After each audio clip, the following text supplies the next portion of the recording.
Hey everyone, welcome to the PEX News Channel. Today we're going to talk about rising tensions on the Korean Peninsula, between the drums of war and the prospects for dialogue. The Korean Peninsula has once again taken center stage on the international scene amid a sharp escalation in military tensions. North Korean leader Kim Jong Un has ordered his army to raise readiness to the highest levels, coinciding with intensified missile tests and bolstered offensive and defensive capabilities. This raises urgent questions. Is North Korea edging closer to open war? And what are the implications of this escalation for regional and global security? In a striking escalation, Kim Jong Un emphasized the need to enhance combat readiness, asserting that victory is forged on the training grounds amid an unprecedented series of missile tests.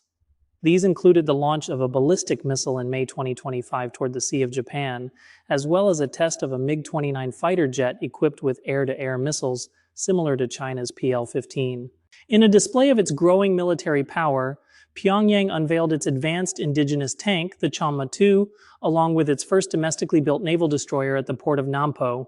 The destroyer is 142 meters long, with a displacement of 550,000 tons, and is capable of carrying 80 diverse missiles, including ballistic and anti-ship missiles, as well as air defense systems resembling Russia's Pantsir system. However, the failed maiden launch of the destroyer highlighted technical challenges, with Kim describing the incident as unacceptable negligence and calling for those responsible to be held accountable. Tensions peaked after North Korea officially removed the term reunification from its political discourse and labeled South Korea as its main enemy.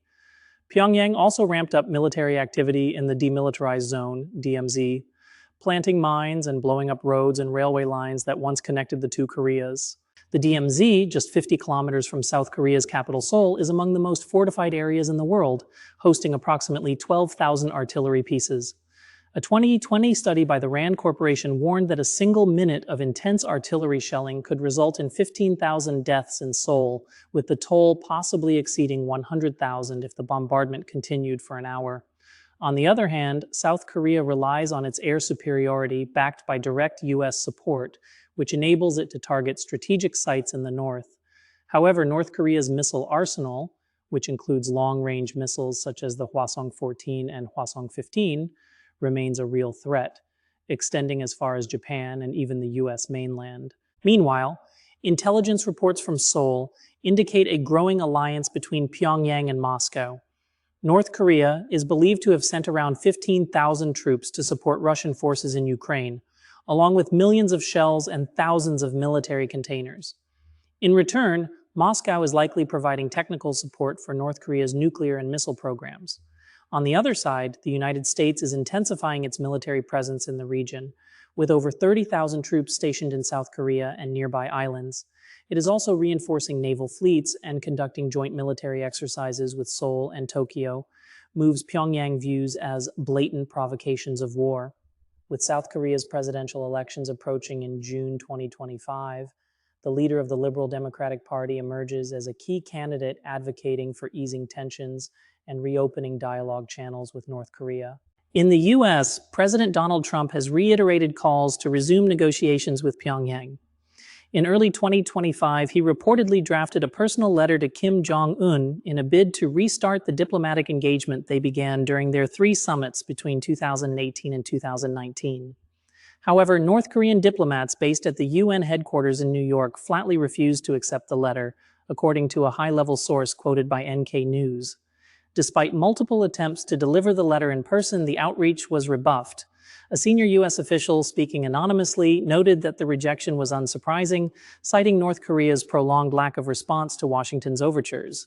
The State Department declined to comment on the matter. Analysts believe several factors may have influenced Pyongyang's rejection. Andrei Lankov, a professor at Kookman University, pointed out that Kim Jong Un needs Trump much less than was the case in 2018 or 2019, and suggested that while North Korea is still interested in dialogue, any potential deal today would likely be less favorable to the U.S. than what was offered in the past. Peter Ward, a North Korea specialist at the Sejong Institute, added that Pyongyang may also be wary of leaving a diplomatic paper trail, citing the Trump administration's previous release of personal correspondence between the two leaders.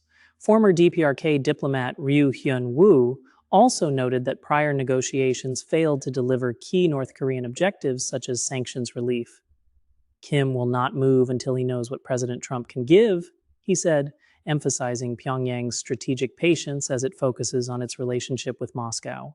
In a possible gesture of goodwill, Trump did not include North Korea in a recent list of countries subject to heightened U.S. travel restrictions. But DPRK state media dismissed the move, stating the North is not interested in the matter of entry into the U.S. Where are things headed? Are we witnessing preparations for full-scale war, or is this a show of force? The reality points to a continued exchange of provocations between North Korea on one side and South Korea and the United States on the other.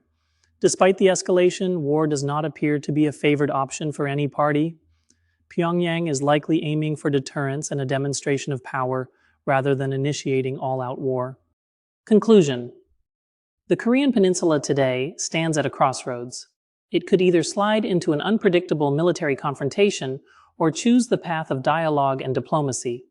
The upcoming elections in the South, Washington's evolving position, and Pyongyang's calculations regarding its alliance with Russia may all serve as pivotal turning points. So, what's your take? Drop a comment below. Thank you for watching.